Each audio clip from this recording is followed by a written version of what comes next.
والصلاة والسلام على من لا نبي بعد. نن ستاسو په وړاندې یو ډېره ښایسته وظیفه وړاندې کومه.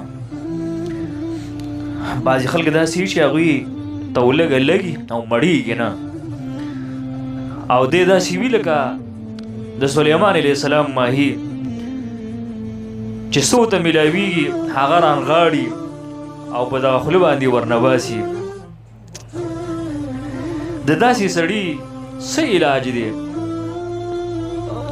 د هغې علاج دا دی چې دغه آیت کریمه به 11 ځله په اوبو باندې ووایي او د خوراک نه مخکې به یې وڅکي. وفي السماء رزقكم وما توعدون، سورې ذاریات 22 نمبر آیت دی. دغه آیت د خامخا دی په اوبو باندې وایي او دمکی دی دې دپاره چې دا سړی نورو خلکو ته د تکلیف سبب جوړ نه شي.